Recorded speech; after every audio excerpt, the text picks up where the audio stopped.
हाँ तो बच्चों, जो कल जो अपनी क्लास हुई थी उसमें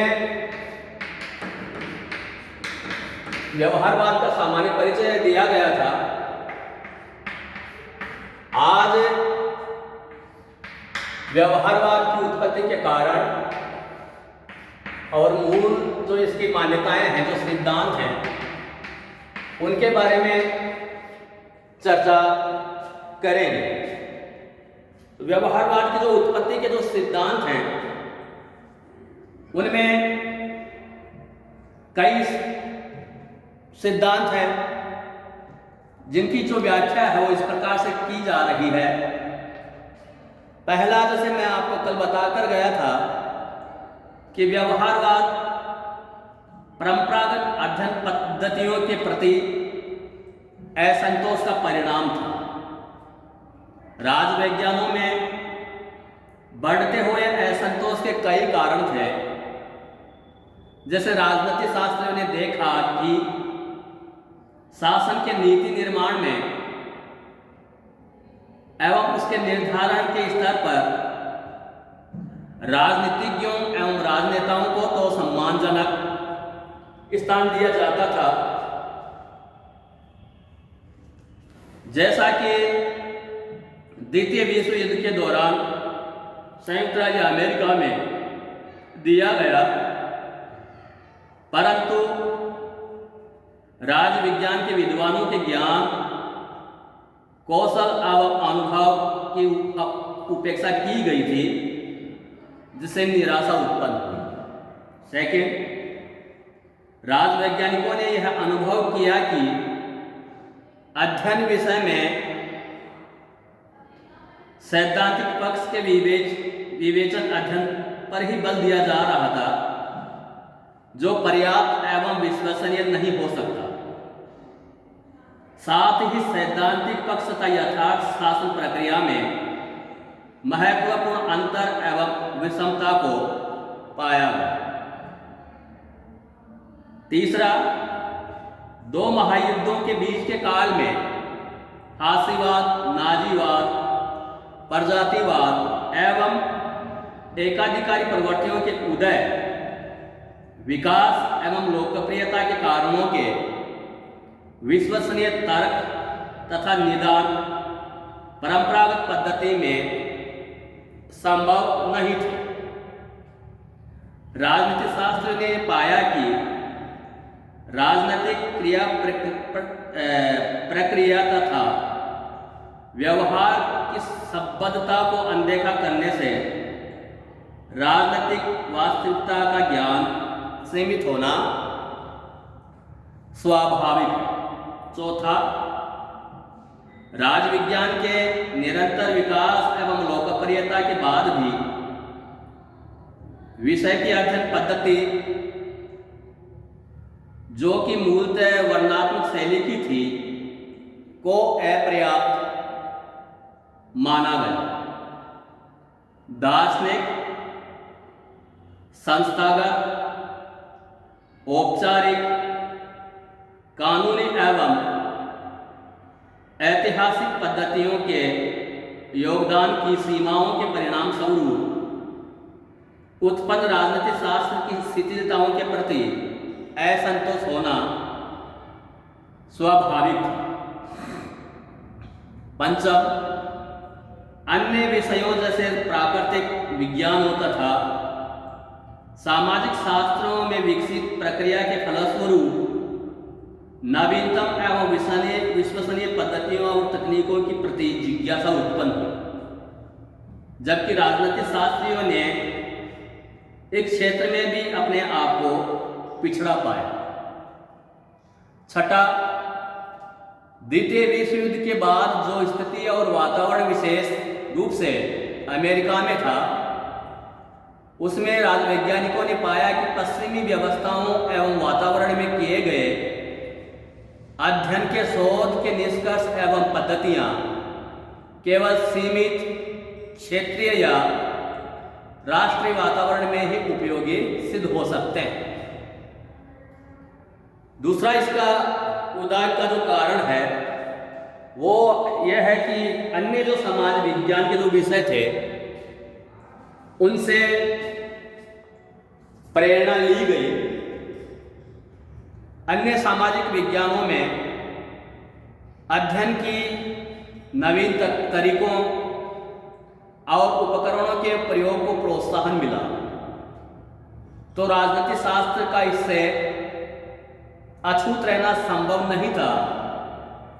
जैसा कि रॉबर्ट डहेल लिखते हैं कि व्यवहारवाद एक ऐसा आंदोलन है जिसका उद्देश्य राजनीतिक अध्ययन को आधुनिक मनोविज्ञान, समाजशास्त्र और अर्थशास्त्र में विकसित सिद्धांतों, पद्धतियों, खोजों और दृष्टिकोणों के निकट संपर्क में लाना है।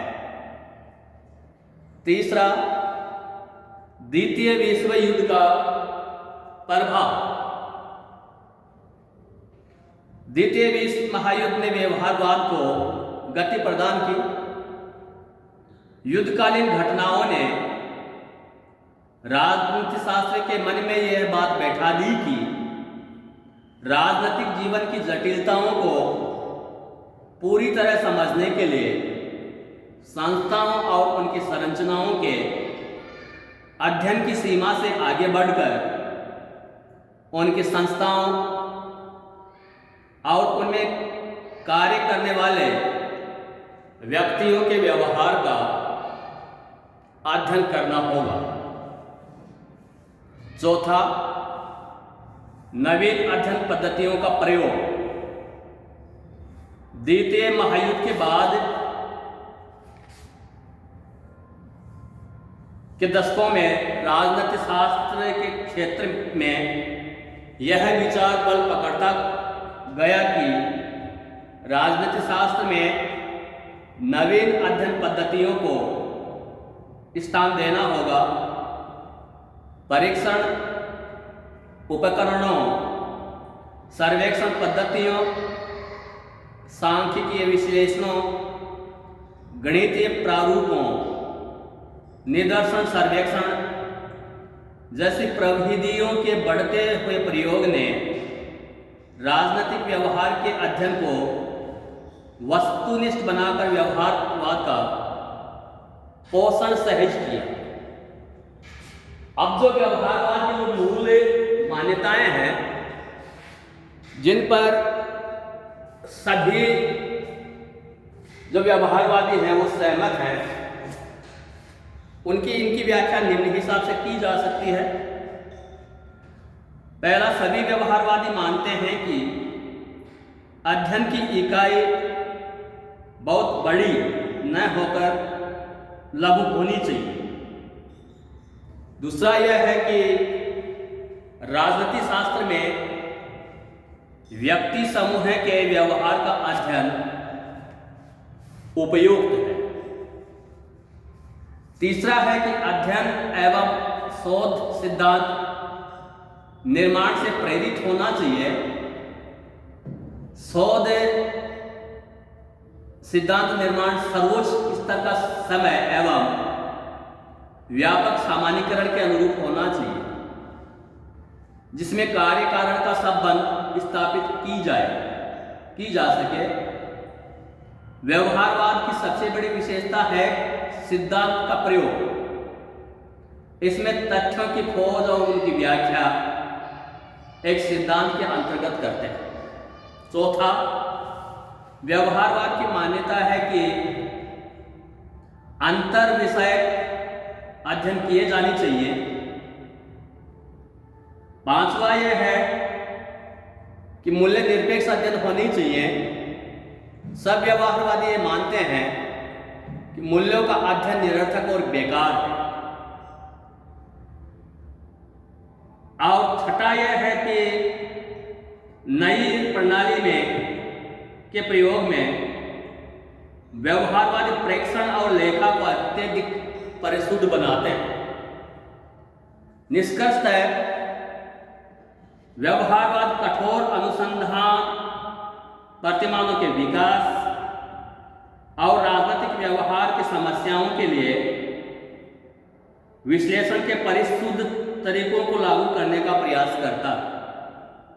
इसका संबंध परीक्षण योग्य परिकल्पनाओं, परिचालन परिभाषाओं, प्रायोगिक या तथ्य पश्चात नमूनों की समस्याओं, यंत्रों की विश्वसनीयता तथा वैज्ञानिक प्रक्रिया के अन्य लक्षणों के निर्माण और व्युत्पत्तीकरण से है। इसी लिहाज से राजनीतिक विज्ञान में व्यवहारवादी दृष्टिकोण परंपरागत दृष्टिकोण से भिन्न है। ये तत्व व्यवहारवादी दृष्टिकोण को अन्य दृष्टिकोण से भिन्न करता है। वह सामग्री का प्रेक्षण, वर्गीकरण और मापन करने के लिए अधिक परिशुद्ध तकनीकों का विकास एवं उपयोग एवं गणितीय विश्लेषण के अन्य परिष्कृत उपलब्ध माध्यमों का इस्तेमाल करता है। अब बच्चों, ये जो व्यवहारवादी जो सिद्धांत है जो मैंने बताए हैं, इनके ऊपर सभी व्यवहारवादी जो विचारक हैं, जो विश्लेषक हैं, वो सहमत हैं। अब जो कल जो हम चर्चा करेंगे, डेविड ईस्टन के जो 8 जो सिद्धांत हैं, जिन्हें डेविड ईस्टन बौद्धिकता के सिद्धांत कहकर पुकारता था, उनकी व्याख्या करेंगे। और इसके बाद में जो व्यवहारवाद की जो तार्किक आलोचनाएं हैं वो भी करेंगे, उनके बारे में भी बताएंगे। व्यवहारवाद राजनीतिक विज्ञान में सर्वाधिक जो विवादाग्रस्त जो सिद्धांत है उनमें से एक है। एमएल मलफोर्ड सिबली ने तो व्यवहारवाद की आलोचना के लिए एक बहुत बड़ी किताब तक लिख दी थी। तो आप एक कल्पना कीजिए कि ये कितनी एक विवादाग्रस्त, कितनी महत्वपूर्ण और राजनीतिक विज्ञान के आधुनिक विकास में कितनी सहायक है। आज इतना ही, बाकी कल का मंडे।